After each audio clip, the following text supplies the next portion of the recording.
Прилогот на колешката Зорица Николовска ни даде одличен вовед во разговорот со првата соговорничка овде во студиото 3 на македонската телевизија. Зборуваме за правата на работниците, заштитата на истата, но и колку дополнително економската криза влијаеше во злоупотребувањето на правата на работниците во државата.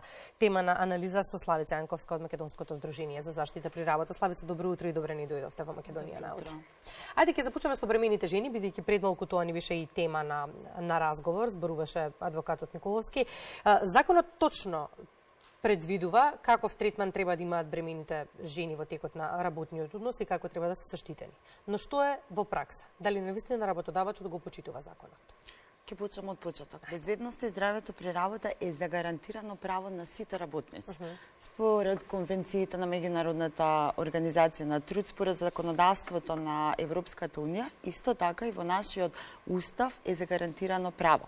Оваа област е како мултидисциплинарна област, како комплексна, е дефинирана со повеќе законски акти. Во согласно со законот за работни односи во член 6, како што каже претходниот говорник, укажуваме на забрана од дискриминација. Значи, работодавачот не сме кај работодавачот да биде пресудно да ги става мажите и жените во нееднаква положба при вработувањето. Законот за работни односи не дозволува отказ на бремена жена. Оно што ние како здружение го немаме како податоци колку се прекршува правото на терен, бидејќи се уште генерално можам да заклучам дека луѓето не се охрабрени, односно жените не се охрабрени да си го побараат своето право. Меѓутоа наша цел како здружение, наша задача е да ги советуваме компаниите дека е потребно да се имплементираат одредбите од сите овие законски акти, како што е Законот за работни односи, Законот за здравствено, пензиско, инвалидско осигурување, Законот за заштита од вознемирување на работно место, Законот за безбедност и здравје при работа. Потребно е да се применуваат сите правилници кои што ги имаме во државата, конкретно за оваа група на вработени, како што се бремените работници, сите минимални барања за безбедност и здравје при работа се содржани во правилникот за минимални барања за безбедност и здравје при работа, кои се однесуваат на бремени работнички кои што родиле или работнички кои што дојат. Работодавачите треба да ги знаат правата на своите вработени и треба да ги штитат истите. Не го прават тоа сите 100%, но колку ние како работници треба да го знаеме законот, треба да знаеме што предвидува и регулира истиот, за да можеме да бидеме погласни во барањето на своите права. Какви се искуствата? Дали знаеме доволно да ги и како да ги добиеме своите права? Работодавачот треба да ги почитува законите. Треба да ги имплементира во својата работна средина. Работодавачот е тој кој што треба да обезбеди здрава и работна средина за работниците се извинам. Треба да ги информира, треба да им овозможи услови, обука, безбедна опрема. Работниците се тие кои што исто така според законот за безбедност и здравје при работа имаат права и обврски. За жал можам да кажам дека во изминатиот период работевме со различни групи на работници од различни индустријски гранки. Поразително можам да кажам дека слабо сме информирани за своите права и обврски од Законот за работни односи и од Законот за безбедност и здравје при работа. Меѓутоа само во заедничка релација, да кажам, со работка, со вас медиумите, со работодавачите, со синдикалните организации, можеме да допреме до работниците. Потребно е да се познаваат правата и обврските, потребно е да се почитуваат, затоа што работниците, доколку се информирани, како велиме, колку поголема е информираноста кај работниците, помала е опасноста од манипулации и злоупотреба. Се плашат ли од друга страна оние кои што си ги знаат своите права? Се плашат ли да ги побараат на суд? Какви се тука реалните статистики да изгледат како победници доколку влезат во правна битка? Законот за работни односи во член 32 алинеја 2 вели: работникот има право да одбие работа доколку смета дека околината, работната околина има опасност по здравјето или по животот, или доколку не се преземени мерките за безбедност и здравје при работа и да побара нивно отстранување. Да, во Македонија постои голем страф да се подигне гласот, да се извади тоа пред судските органи, пред надлежните органи. Меѓутоа во последно време има промени. има такви постапки, има и случаеви каде што е во позитивна корист, се добиени, например, случаеви каде што работникот ги остварил своите права, постојат судски органи, постојат вештаци, постојат стручните лица кои што можат да помогнат, постојат адвокатите, правните лица кои што делуваат во оваа област. Само е потребно да го поминеме стравот, бидејќи стравот е алатка која што ја користат сите оние како софистицирана алатка, а работодавачите ја користат како атак врз работникот кога ќе примети дека се плаши. Стравот веројатно најчесто е поврзан и со екзистенционалниот момент, губењето на работното место. Па да, губењето на работното место е најголемиот проблем, најголемиот страв, меѓутоа потребно е да почнеме поинаку да размислуваме. Што ќе се случи ако го изгубиме здравјето, ако станеме, не да Боже, инвалиди? Што ќе се случи кога го губиме животот? Што со нашите фамилии? Тоа се рефлектира не само врз семејството, него врз целото општество како целина. Живееме сериозна криза. Сега го се навратам 3 години назад со почетокот на ковид пандемијата здравствена, од почетокот на војниот конфликт Русија Украина, економска и енергетска криза. Колку во целата оваа борба да се надмине се, колку во борбата за профит работодавачите ги ставија по страна правата на работниците? Ако го поставиме малку поинаку прашањето, што е поважно, човечкиот живот или економската криза? Дали можеме да си одговориме на прашањето колку загинати, односно умрени работници на работните места можеме да се дозволиме? Ама тоа го прашуваме ние, а работодавачите? Немаме одговор. Да, ни работодавачите немаме одговор на ова прашање. Меѓутоа, генерално економската криза па на некој начин влијаеше врз безбедност и здравето при работа, затоа што академското истражување сугерира дека здравите работници можат да доведат до понуда на подобра работна сила на пазарот и поголема продуктивност.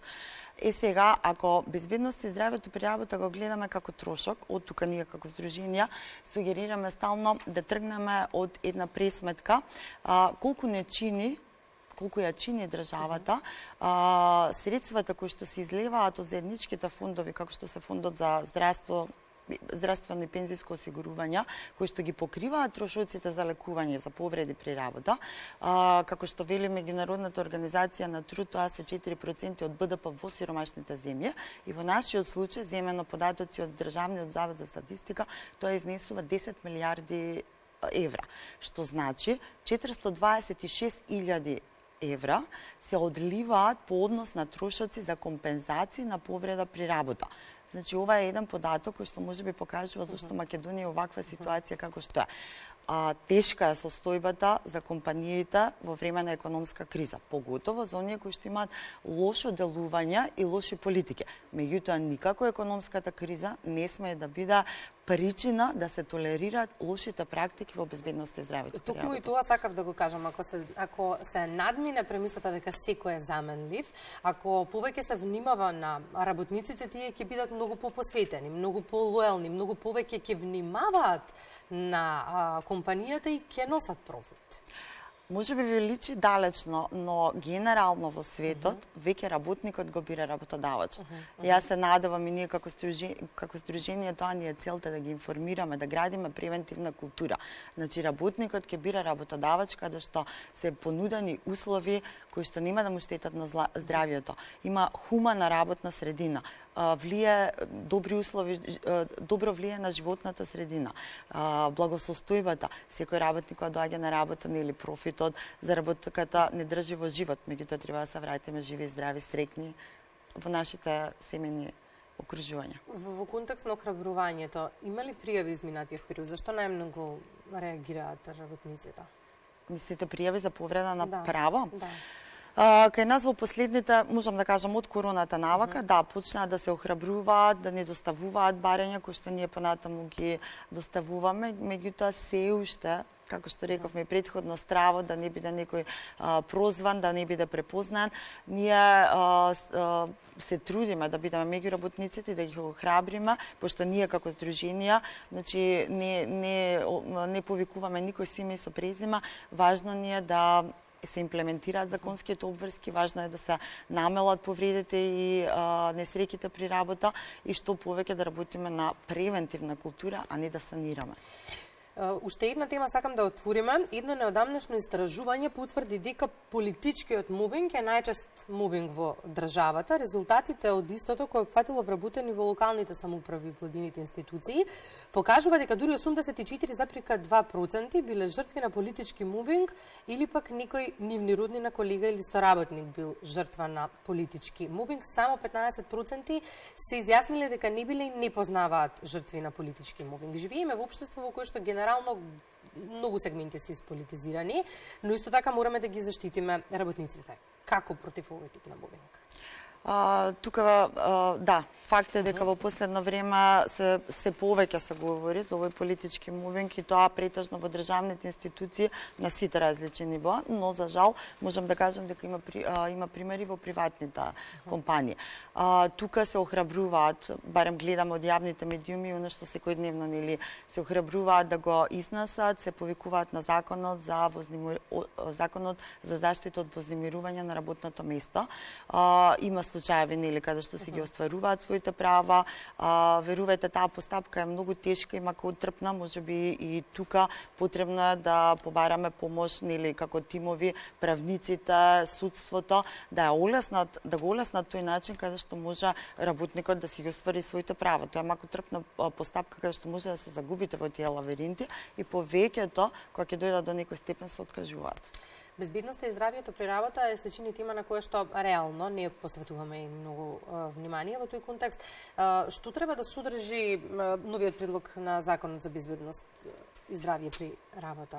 Македонската национална политика во оваа област значи е уредена, меѓутоа она што недостасува, што ние како предлог во изминатите 2 години од кога почна да се изработува новиот закон, беа препораки дека е потребно да се воведат, односно да се регулираат системите за евиденција во областа на безбедност и здравје при работа.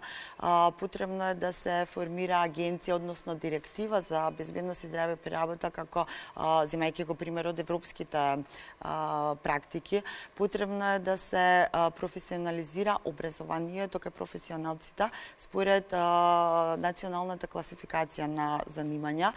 Потребно е да се уреди, односно да се ревидираат досегашните донесени законски барања. Потребно е да се работи со социјалните партнери, организациите на работодавачи и синдикати, да се подигне јавната свест и што ова се едни од основните работи кои што ни недостасуваат. За кои треба многу време, енергија и пари, но време немаме. Ако земеме во предвид дека само за 3 години имаме 50.000 помалку вработени во државата. Работниците бараат добра плата, но бараат и безбедна и здрава работна средина. Како да ја создадеме?